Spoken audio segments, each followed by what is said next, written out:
Welcome back to Trails in the Sky. Last time, we did a bunch of side quests and kind of got horribly mauled in the Forest of Ultimate Death, but this time we're going to be continuing on with the main story, so let's get right to it by heading in here and reporting the results of the mine quest.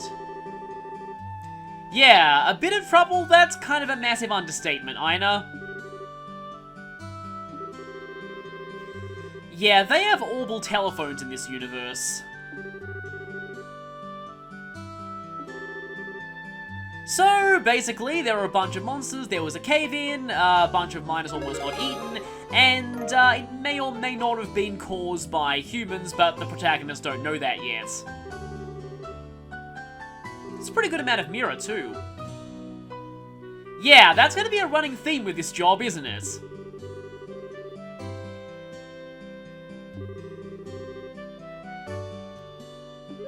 So, on to the third and final mission that Cassius left us. Also, this is great. I love that trope where someone accidentally agrees to an insult without realizing it's an insult.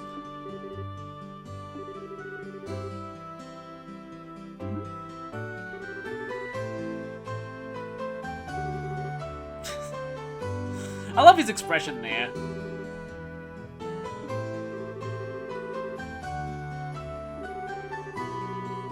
Yeah, we read one of their papers.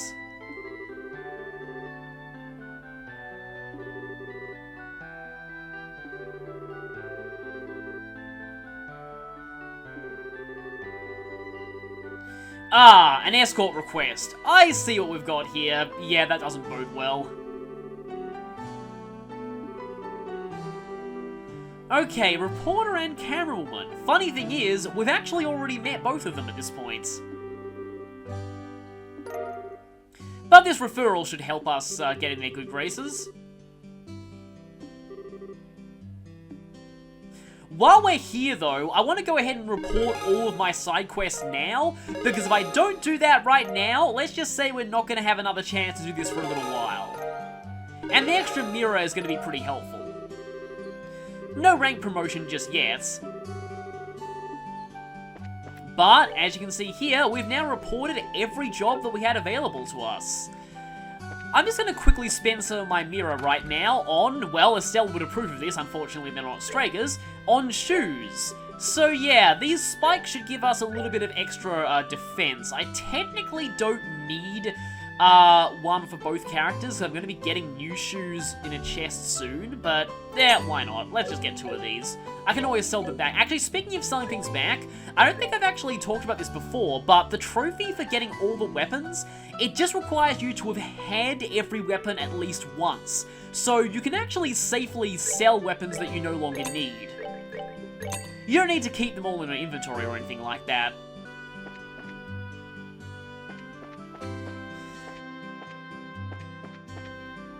Okay, so there's a little bit more that I want to spend my money on, but before that, I want to head over to the hotel and talk to the receptionist here. Because we heard that the reporters were staying here. The hotel actually mentions that if you talk to them earlier in this chapter. Just another nice little bit of foreshadowing in NPC dialogue.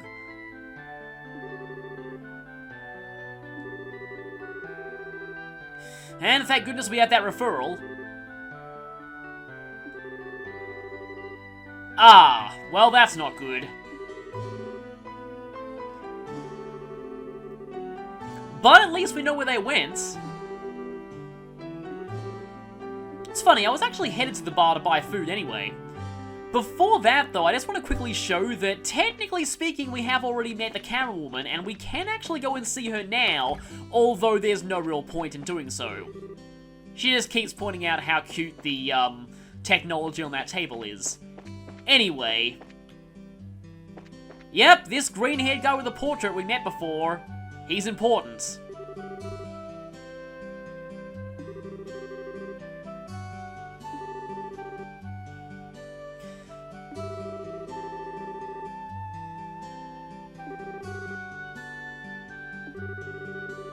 Yeah, you probably should have led with that, Joshua. Just saying.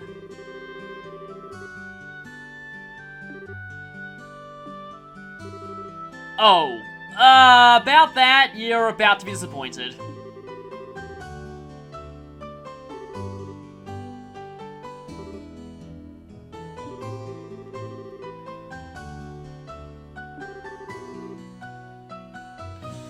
You're probably about to be even more disappointed.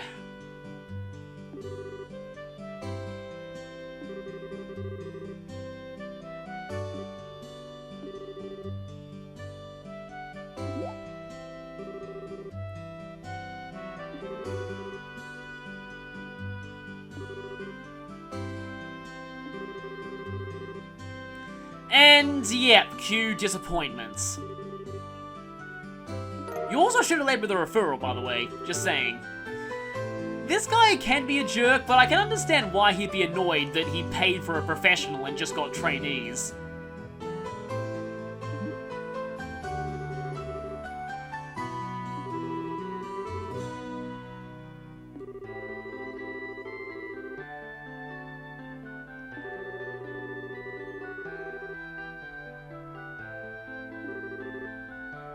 For once, I agree with Estelle. Okay then, you definitely didn't look it. The smoking probably doesn't help.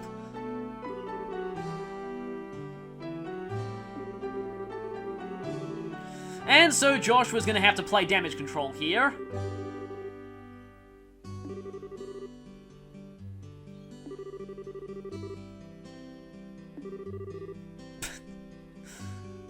I just imagine that dripping with sarcasm. I still wish we got voice acting in the English version. So, this is Niall Burns. Think, lot of heart without the annoying, but a whole heaping of jerk added.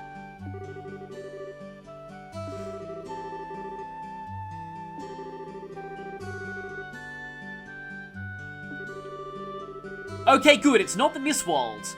It's actually a place we've been before.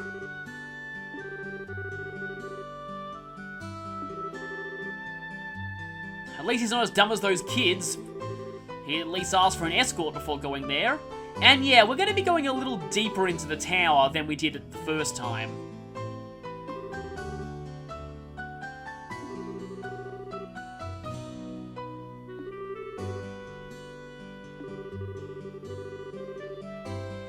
And that's where we saw her.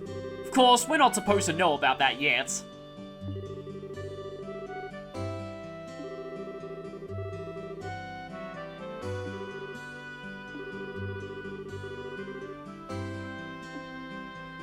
Okay, before we leave the bar though, I want to buy not wholesome pasta, I have no reason to do that yet. I want to buy 10 of these. These are way more cost effective than tear bombs. They heal more, cure poison, and are cheaper. Yeah, we'll be using food much more than basic healing items for all of our healing needs in this game.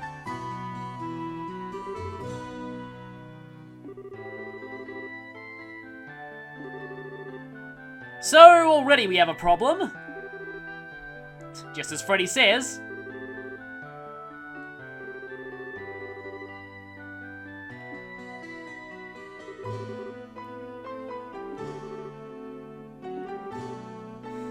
Yep, looks like it is.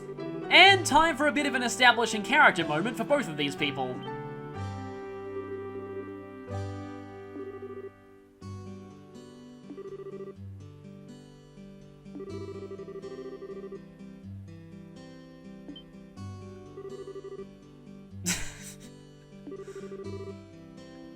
No, I just get the feeling he has to deal with this on a regular basis. I'm sure Niall would answer, unfortunately, to knowing her.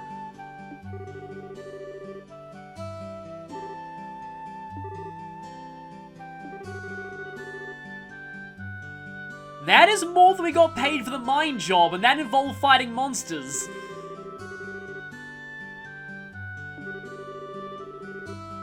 Let me guess, you didn't read the "you break, you buy" sign. Thought so. You know, if you keep running off this kind of thing as a business expense, you're not going to keep your job for very long.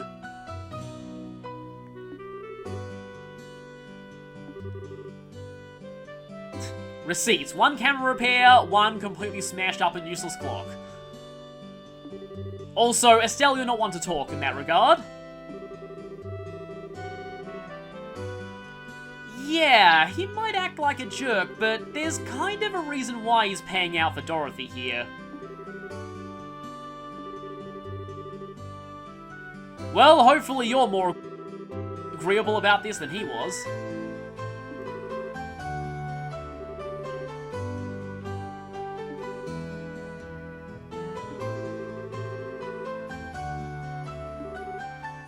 So, meet Dorothy Hyatt, the most eccentric camerawoman you'll ever meet.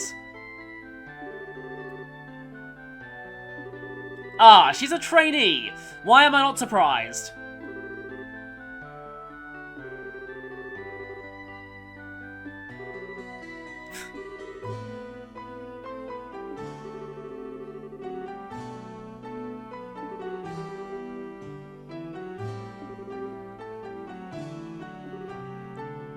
So, we now have 2 NPCs in our entourage. Before we do anything though, I want to just quickly check if I can afford to open the slot on anyone. Yes, actually. Okay, that's interesting, but,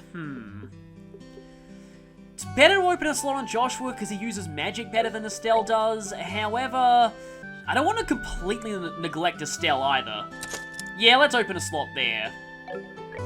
HP 1's more optimal, but I actually want to go in with information for now. Just to show the descriptions of the enemies we'll be fighting here, because yes, we will be fighting some new enemies. So I'm going to probably cut straight to the tower, because we've already seen this road before. And here we are at Esmelas Tower. Before we head inside though, we have a little bit of prep work to do for this article. Or at least Niall and Dorothy do. Yeah, it's a tower, what did you expect? It makes me wonder though, how many floors does a building have to have before it's considered a tower and not just a house or something?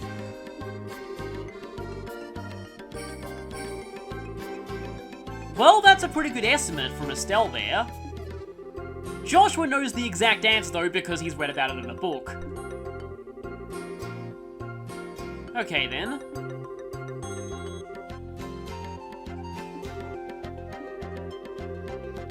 So, 1 tower for every major city apart from the capital.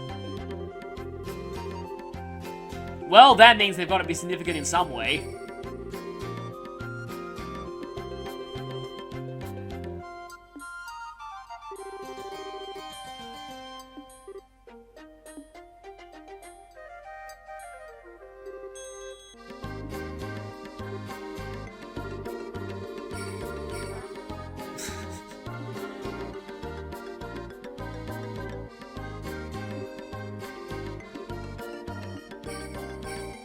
And false alarm, her personality didn't change at all.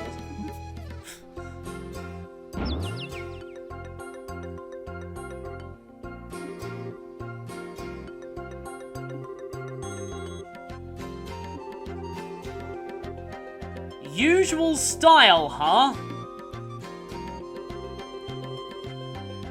What's her usual style, you may ask? Well, it's about what you'd expect from her.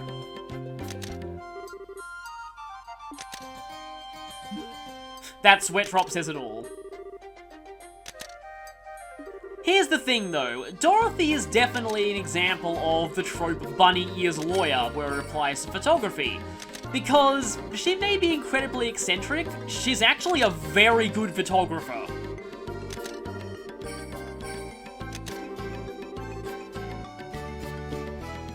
Yeah, there's a reason why Niall was willing to pay out that much for her, and why she probably hasn't been fired yet. So, time to head to the roof.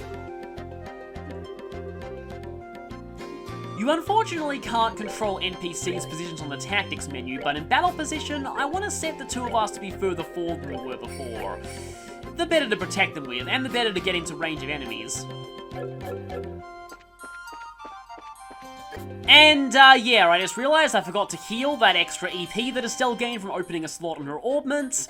Let's head in now, for real this time. So, we've already seen this floor, so I guess I should mention here that we've got 2 NPCs in tow, which is kind of bad, but while Niall is completely useless in battle, Dorothy is not. She actually has something that she can do here.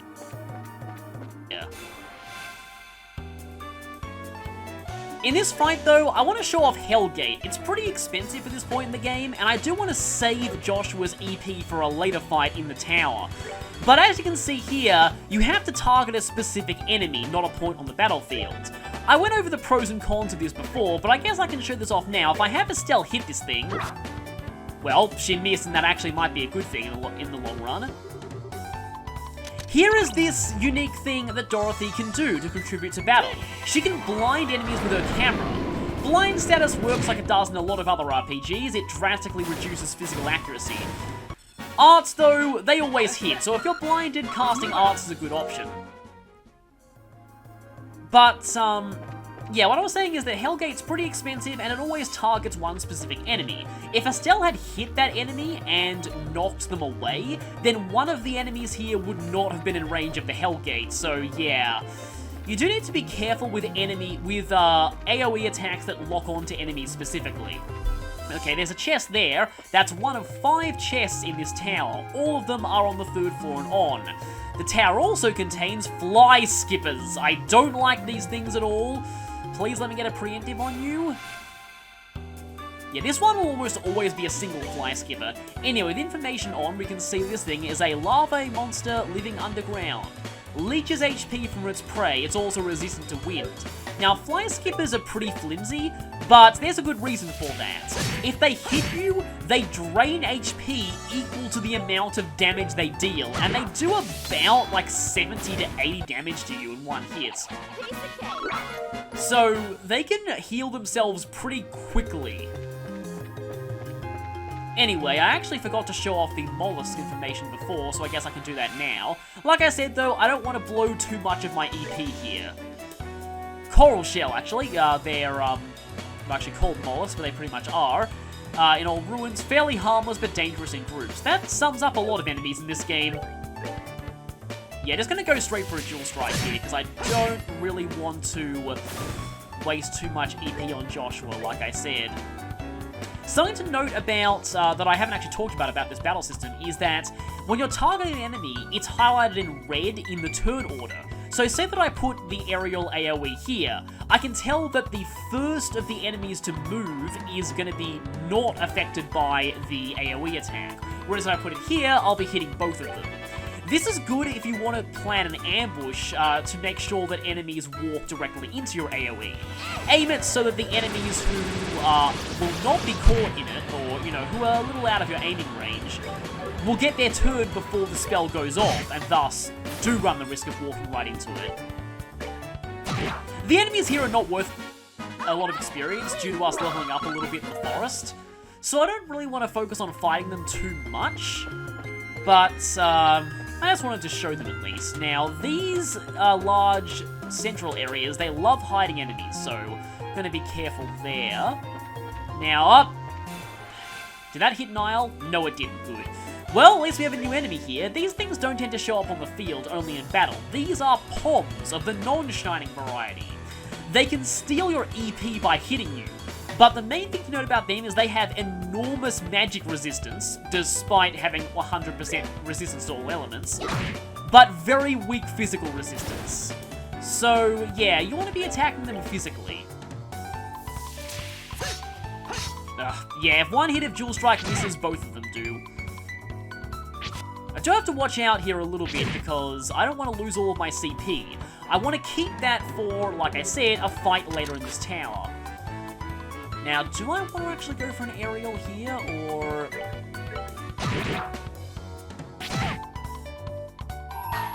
Unfortunately, I'm going to have to S-brake with Estelle here, because otherwise, yeah, I didn't realize blind would wear off on the enemy that quickly. That is one annoying thing about this game. It's pretty much impossible to tell when status ailments will wear off. As long as you have at least one S-craft for that fight that I alluded to later in the tower, you're usually fine. Having 2 is a nice fallback, though. And let's use that cost-effective healing item that I mentioned before. Okay, so that way's broken, but this way will lead us to a chest. Unfortunately, there is another fly skipper over there. Sometimes I like to get into fights with enemies preemptively and then immediately run. Anyway, here's chest 1 of 5. Tear Balm. You already got the treasure. Don't be greedy. Okay, that I believe is the only chest on this floor.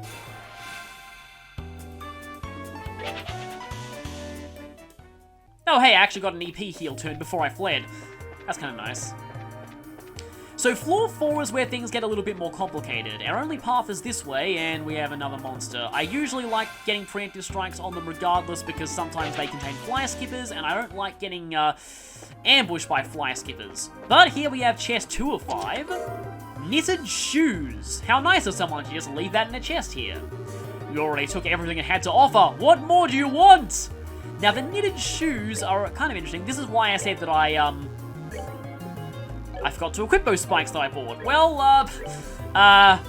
no time like the present. This is why I said before that I only needed to buy one set of these spikes, technically, because we'd be getting new shoes later. I want to give the knitted shoes to Estelle, because she has less movement than Joshua at base, so she needs the +1 movement more than he does. Okay, I'm going to run into you again anyway, just to make sure that I don't get ambushed. And these areas love to hide enemies, so yeah, be careful when walking around here. And maybe try not to run. Okay, now this way, if I'm remembering correctly, this way leads to an isolated platform with the stairs to the 5th floor. That leads to progress, so we're not going to go that way just yet. We're going to continue around this little room.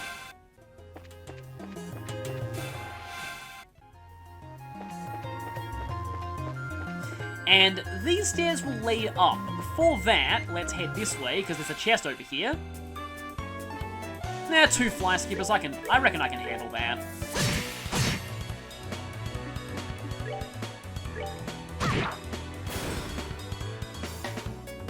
Something that you might see eventually if Joshua keeps attacking these things. Well, you didn't see it there, but I guess I'll mention it.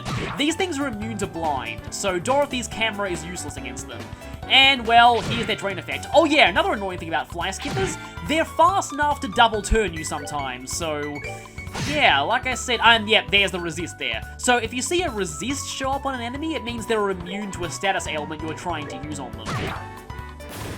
So yeah, speedy, immune to blind, can drain your HP, fly skippers are pretty annoying. Here's chest 3 of 5, Tear Balm, another one. The chest mocks you with its emptiness. Let's actually just go ahead and, you know what, let's just straight up use that on Joshua now.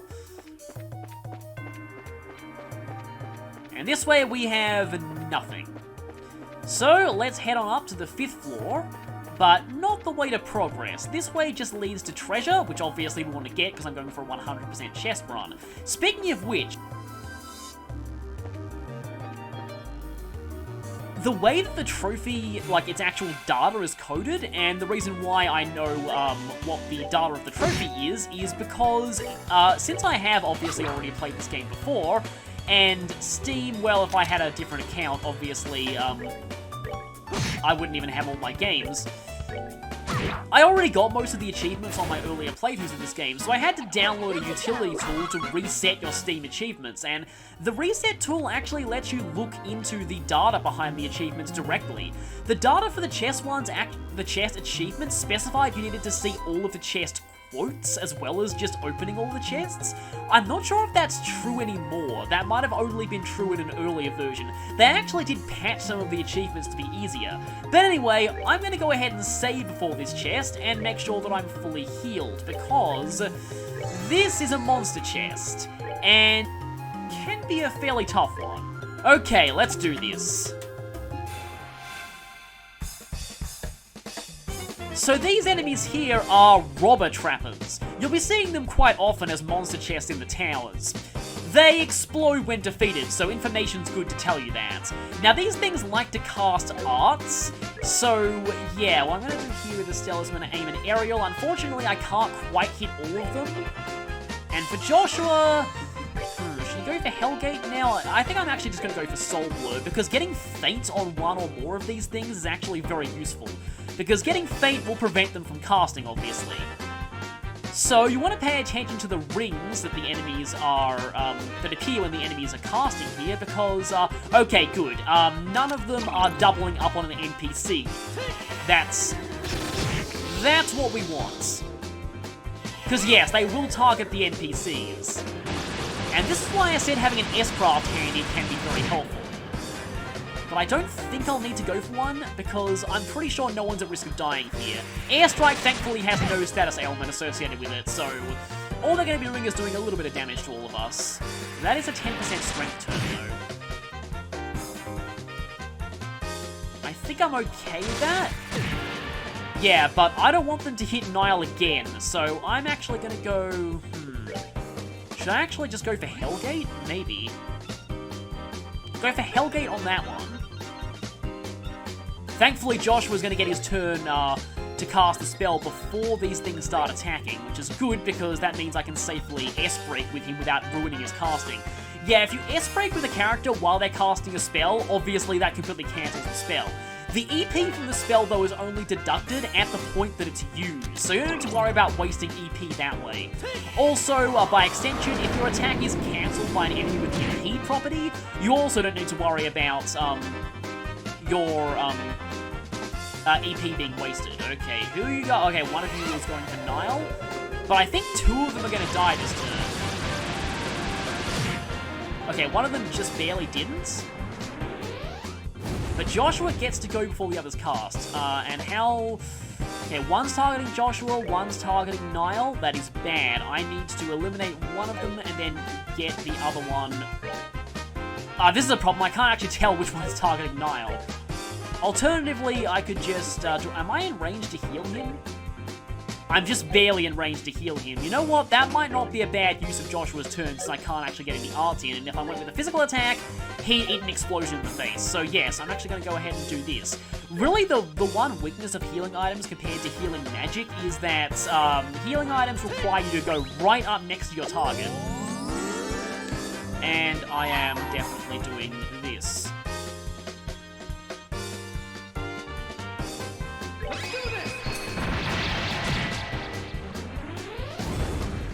Okay, good. I happened to hit the one that was targeting Nile.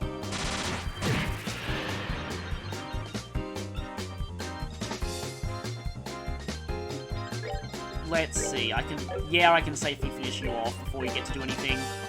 This fight can be kind of tough. That's why I saved beforehand. But as usual with Monster Chess, the reward is worth it. These things also give a solid amount of experience compared to everything else in the tower, at least. Actually, we're pretty close to leveling up on both characters. So we get a tin staff. I said earlier that the kunai are the best weapon for Joshua in the prologue. Estelle, however, gets a better weapon in the tin staff. Apparently, someone looted this chest. Now, who could that be? While I'm here, let's just go ahead and use flowery sodas to heal. I can afford to use a lesser healing item on Estelle. So yeah, that's why I wanted to save some EP for that. So that's all we can do from this side of the 5th floor. Yeah, I had a feeling that wouldn't count as a preemptive.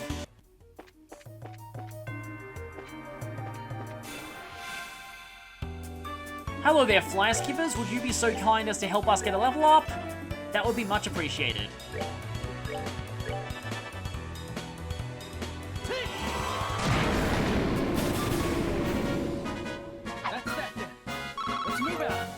Just barely not enough.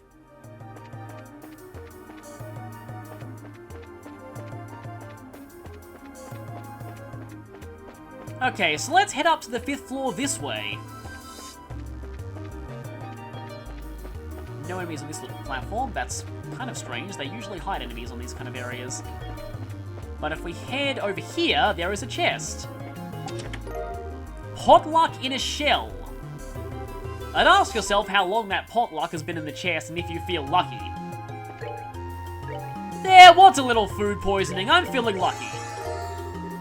I mainly did that just to get the recipe, because not only does that give us +1 recipe for our recipe book, Hoglock in a shell only costs 1 monster carapace to make. It only heals 50 HP, so it's half the effectiveness of a revival balm, but as a fairly cheap, easy to make on-the-go revival item, it can be nice to have a few of these. So let's go ahead and cook up 5. You can actually get that recipe a little bit later, but getting it here is free and is 1 more chest for our chest count, so obviously we'll go for it. You know, I wonder if going for Hurricane with Estelle here would actually finish off those two shell enemies. Yeah, it did. Nice. You know what? Okay, good. Nile is far away from them. Yeah, these things are freakishly fast, like I mentioned before. And this is only hard mode. Enemies get even faster on Nightmare.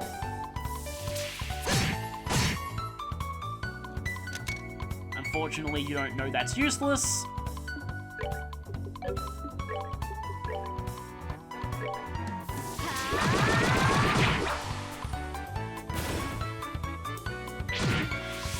And just die. There we go. And double level up! Which means free healing. And I like this nice tree just growing in the middle of the tower like this. This is supposed to be the wind elemental tower, but it has more of a kind of a naturey tree theme to it. Anyway, that should be all 5 of the chests here. Let me just quickly check my notes to make sure that I got all of them. Yep, that should be all. The reason why I wanted to make sure that I got them all is because once we head to the roof, which is up these stairs, we'll be taken straight back to town. So if you missed any chests, you'll have to come back for them on your own time. Anyway, let's go.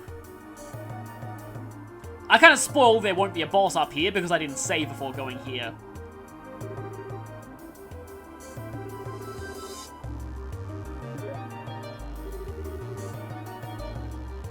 Kind of ironic she described the scenery here as beautiful because, well, you'll see.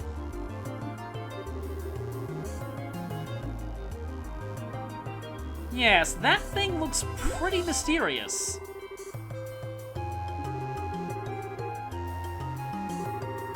Not a cauldron, but it does look Altman operated in some capacity.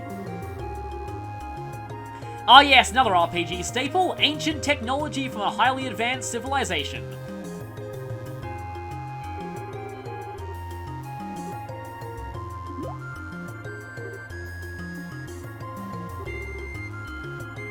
Well, looks like Joshua's passive perception was high enough to notice something.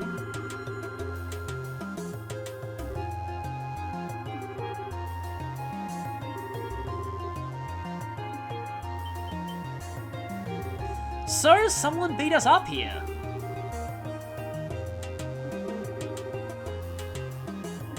Yes, nice find, Joshua. You found a human. Oh, no, don't worry. We're not here to rob you.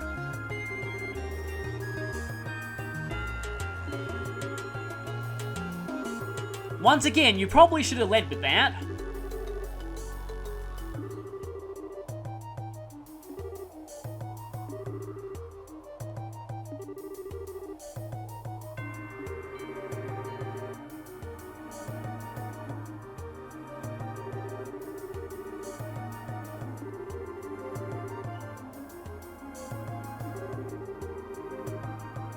Well, yeah, how'd you make it all the way up here without an escort? Archaeologist, huh? Well, it makes sense we'd find someone like that in a place like this.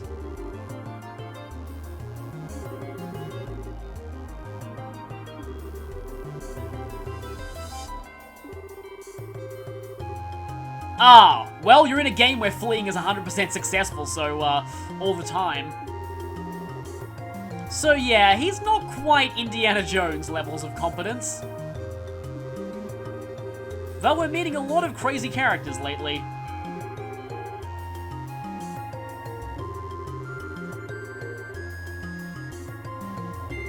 Okay, looks like he just barely beat us up here then.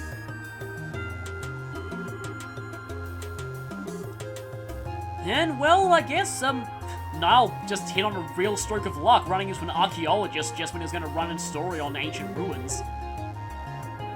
You know, it's funny, when I first played this, I thought this was pronounced Septentrion, and then I realized, oh wait, that's from Devil Survivor 2. Completely different game, that.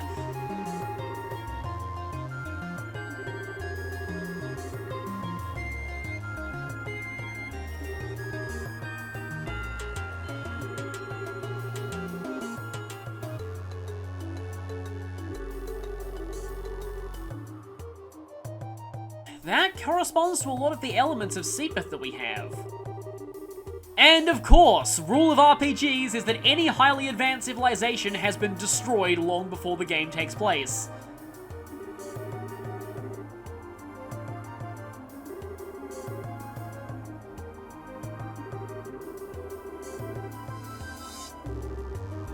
Huh. Sounds a lot like the ultimate light magic from Elib.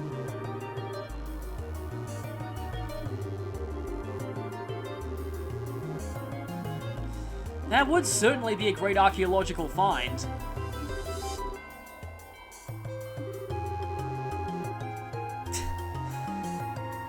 Once again, we have yet another person who's very eccentric about their line of work.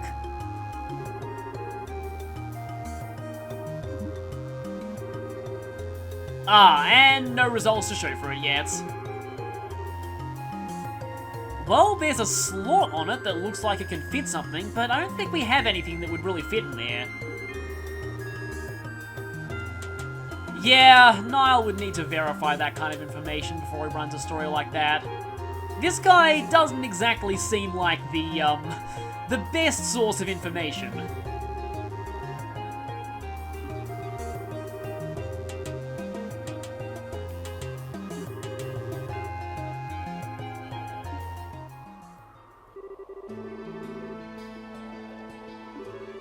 And this is the song that plays on the title screen, but yeah, it's pretty amazing. I love this one. You'll be hearing me say that a lot in this game.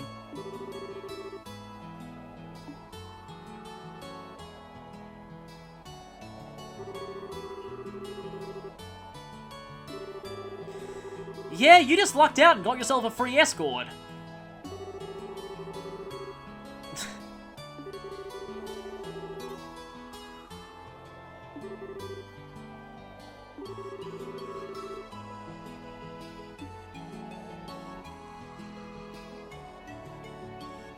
And, yeah, that beautiful scenery is just a static, low-quality background image.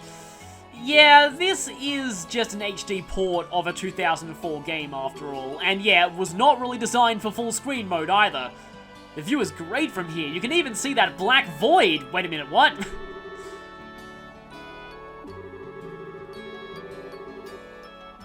Well, you'd have to do something about the monsters first.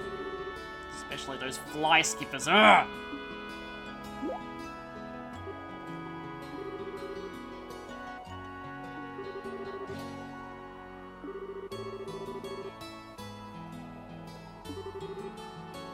Well, we are pretty high up.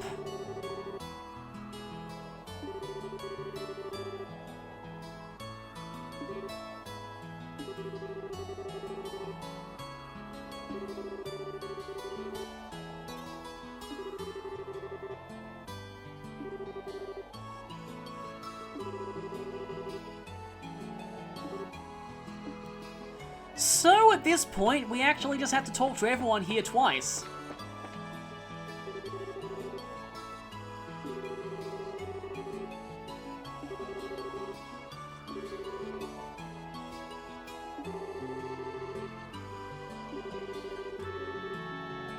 So, I would say this is like camera film, but most kids these days don't know what camera film even is.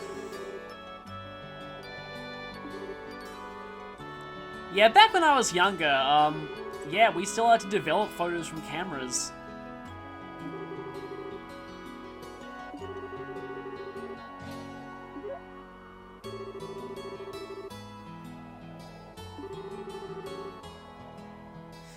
I'm not sure he's that kind of person. Yeah, I kind of have experience there. My family really doesn't like surprise photos either.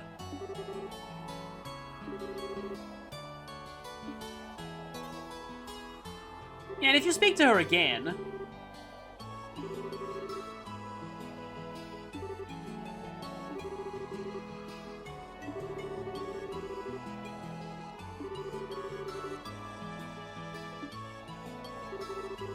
Maybe that kid in town was right about them appearing in tabloids someday. And that's all from you. Hey there, Niall.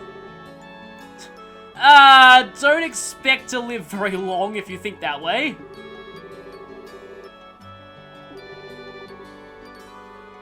What do you mean, sometimes?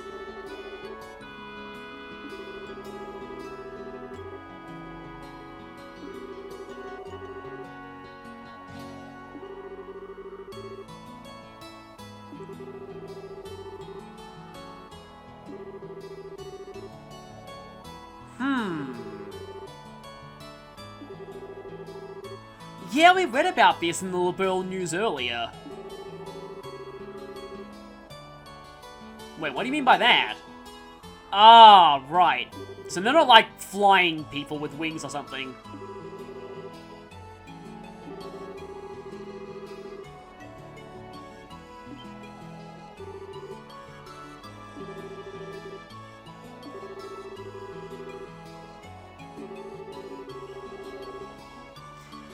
Yeah, what Erebonia did those years ago definitely didn't endear them too much to the rest of the world.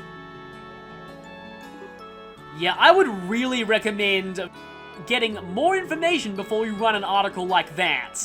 That could easily stir up some things that you would not want to do without any definitive proof. Talking to him again, though, brings up some really interesting information.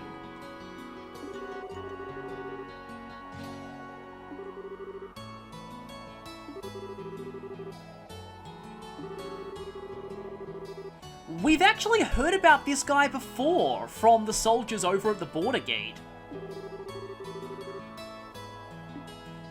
Yeah, well, you couldn't get hold of Cassius Bright.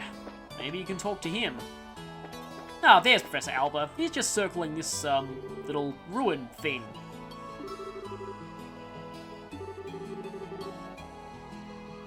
Well, nice of you to show concern.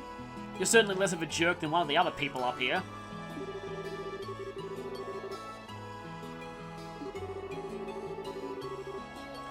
Yeah, they're pretty much the bare minimum.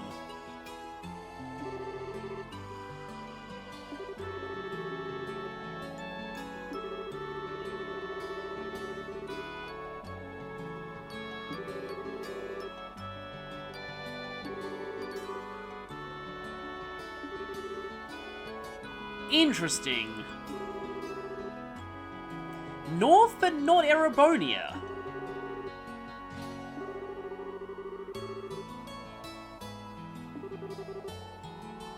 It's nice for Estelle to have an open mind about things like that. And we finally get a bit more information about this. We knew Estelle's mother had passed away from earlier dialogue. Now we've got a slight indication of why.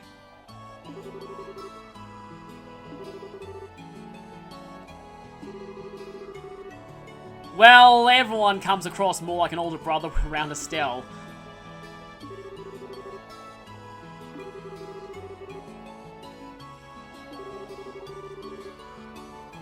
You know, I just have this voice in mind for this guy. I've always pictured him sounding like Taliesin Jaffe. Taliesin Jaffe does actually voice someone in the Cold Steel games, though, so not really sure how that would work out.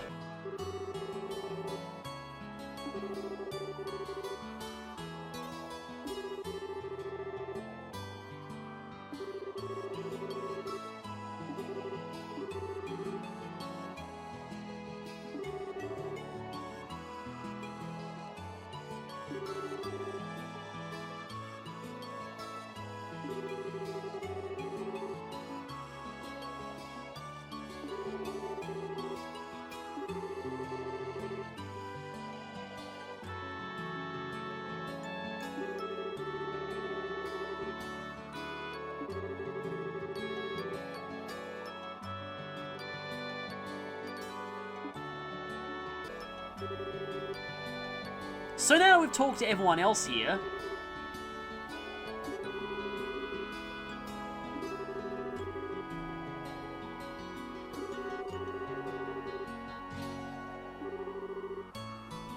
Maybe Joshua just doesn't deal with high places very well.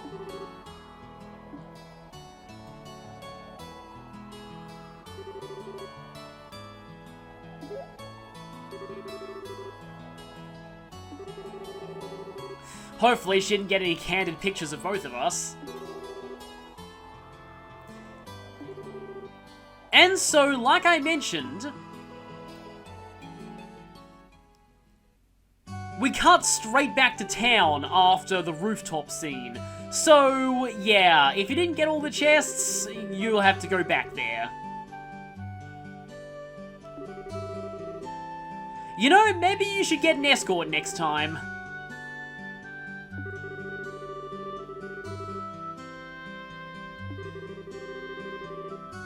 Ah, right. You're the Yusuke type, perpetually poor.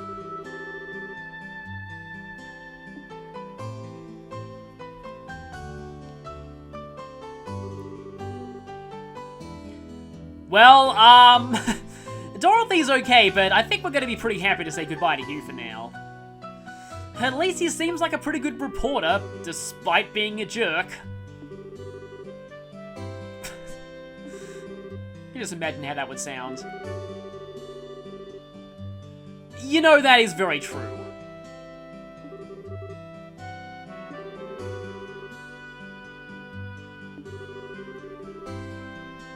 It's always nice when your work takes you to new places and actually gives you some time to enjoy yourself there. Please, please don't touch anything while you're in there. And they're off. So that was an interesting experience. That's all the job's done.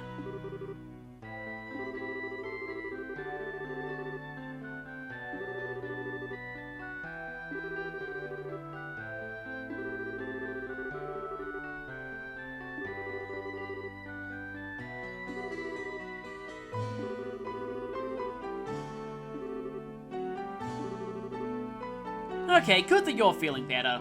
So, once we do report to the guild... Oh, by the way, hi there, what do you do? Yeah. Let's run. Now.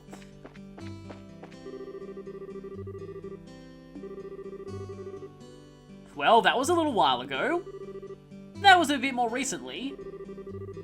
But, wow, news does travel really fast. Especially where she's concerned.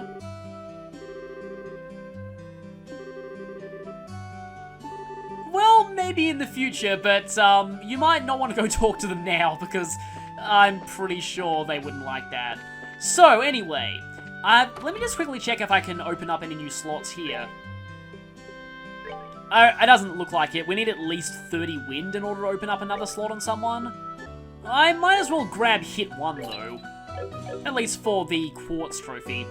So yeah, regarding the quartz trophy, not a lot of quartz in this game are missable, so you don't need to worry too much about buying everything you can in every shop. But yeah, once we go back to the Bracer Guild and report the results of this mission, we're gonna start heading immediately into the end of the prologue. So I'm gonna save and take care of that next time. See you all then.